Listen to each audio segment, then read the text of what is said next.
រយៈពេលជាង40ឆ្នាំមនុស្សជាតិរស់នៅក្រោមមេឃតែមួយក៏ប៉ុន្តែបែងចែកជាពីរពិភពលោកផ្សេងគ្នាគ្មានសង្គ្រាមទ្រង់ទ្រាយធំបាញ់គ្នានៅសមរភូមិមុខទេក៏ប៉ុន្តែមានការបង្ហូរឈាមនៅគ្រប់ជ្រុងនៃផែនដី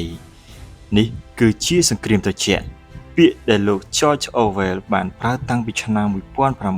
1945ដើម្បីពណ៌នាអំពីភាពទាល់ច្រកនៃអាវុធមហាប្រល័យថ្ងៃនេះយើងនឹងធ្វើដំណើរទៅកាន់យុគសម័យនៃចារកម្មប្រជែងលំហអាកាសនិងសោកនាដកម្មនៃរដ្ឋតំណាងដែលកម្ពុជាយើងក៏ជាជនរងគ្រោះដែរដើម្បីយល់ពីសង្គ្រាមនេះយើងត្រូវឆ្វេងយល់ពីមនោគមវិជ្ជានៅពោលខាងលិចគឺមូលធននិយមផ្អែកលើទីផ្សារសេរីនិងសិទ្ធិបុគ្គលចំណែកឯពោលខាងកើតគឺជាកុម្មុយនីសដែលចង់លុបបំបាត់កម្មសិទ្ធិឯកជនដើម្បីសមភាពរួមភាពខុសគ្នាដាច់ស្រឡះនេះបានបង្កើតជាវាំងននដែកកាត់ពាក់កណ្ដាលទ្វីបអឺរ៉ុបអាមេរិកដាក់ចេញនៅលទ្ធិត្រីម៉ាន់ដើម្បីទប់ស្កាត់កុម្មុយនីសគណៈសូវៀតបង្កើតសន្ធិសញ្ញាវ៉ាស៊ូវីដើម្បីពង្រីកអំណាច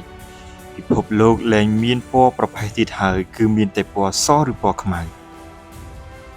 ឆ្នាំ1948សូវៀតបិទគប់បេឡាំង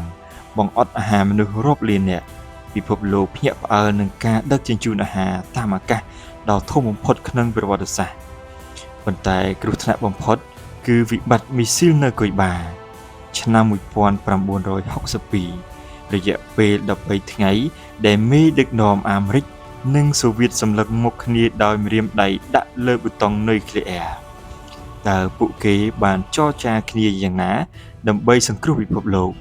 យើងនឹងលាតត្រដាងកិច្ចព្រមព្រៀងសម្ងាត់នៅពីក្រោយខ្នងសង្គ្រាមមិនមែនមានតែនៅលើដីនោះទេឆ្នាំ1957សូវៀតបានឆក់យកបេះដូងពិភពលោកជាមួយនឹងផ្កាយរណបស្ពុតនីក1អាមេរិកនៅពេលនោះមានអារម្មណ៍ថាចាញ់ប្រៀបយ៉ាងខ្លាំងការប្រជែងនេះនាំឲ្យមានសមិទ្ធផលអស្ចារ្យពីសត្វឆ្កែឡៃការហូតដល់យូរីហ្គាហ្គារីននិងការចុះចតលើព្រះច័ន្ទរបស់អាប៉ូឡូក្នុងឆ្នាំ1969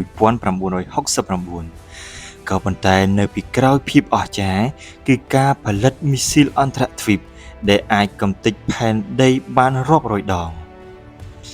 ខណៈអឺរ៉ុបមានសន្តិភាពត្រជាក់អាស៊ីអាគ្នេយ៍វិញបែរជាក្តៅដូចជាភ្លើងកម្ពុជាគឺជាឧទាហរណ៍ដ៏ខ្លោចផ្សាបំផុតគោលនយោបាយអព្យាក្រឹតរបស់សម្ដេចសីហនុត្រូវបានហែកហួរដោយទ្រឹស្ដីដូមីណូប្រតិបត្តិការទម្លាក់គ្រាប់បែកសម្ងាត់ចំនួន2,70,000 តោនបានក្លាយជាជីជាតិសម្រាប់ពួកខ្មែរក្រហមងើបឡើង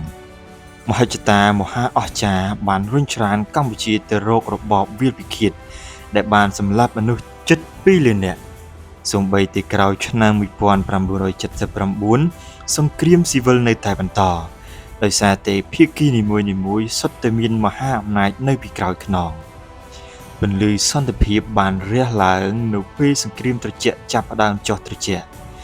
កិច្ចព្រមព្រៀងសន្តិភាពទីក្រុងប៉ារីសឆ្នាំ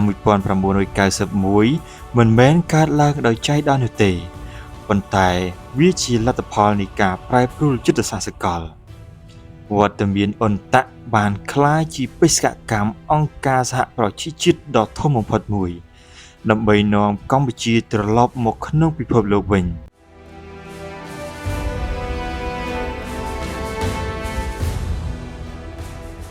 ហេតុអ្វីបានជាមហាអំណាចនុយក្លេអ៊ែរដ៏ខ្លាំងក្លាដួលរលំចម្លើយគឺស្ថិតនៅលើការកែទម្រង់ Perestroika និង Glasnost របស់លោក Gorbachev ថ្ងៃទី9វិច្ឆិកាឆ្នាំ1989ជញ្ជាំងបេឡាំងបានដួលរលំហើយនៅថ្ងៃបុណ្យគ្រីស្មាស់ឆ្នាំ1991សហភាពសូវៀតបានរលាយរលត់ជាផ្លូវការបញ្ចប់សង្គ្រាមត្រជាក់ដែលអូសបន្លាយជិតកន្លះសតវត្សរ៍សង្គ្រាមត្រជាក់បានបញ្ចប់ក៏ប៉ុន្តែតក្កវិជ្ជានៃការប្រជែងមហាអំណាចនៅតែបន្តការពង្រីកខ្លួននៃ NATO និងភាពតានតឹងរវាងរុស្ស៊ីនិងការងើបឡើងវិញនៃចិនកំពុងធ្វើឲ្យមនុស្សជាច្រើនសួរថាតើយើងកំពុងឈានជើងចូលក្នុងសង្គ្រាមត្រជាក់ជាថ្មីឬយ៉ាងណាប្រវត្តិសាស្ត្រមិនមែនគ្រាន់តែជារឿងអតីតកាលទេ ប៉ុន្តែវាគឺជាកញ្ចក់ឆ្លុះបញ្ចាំងអនាគត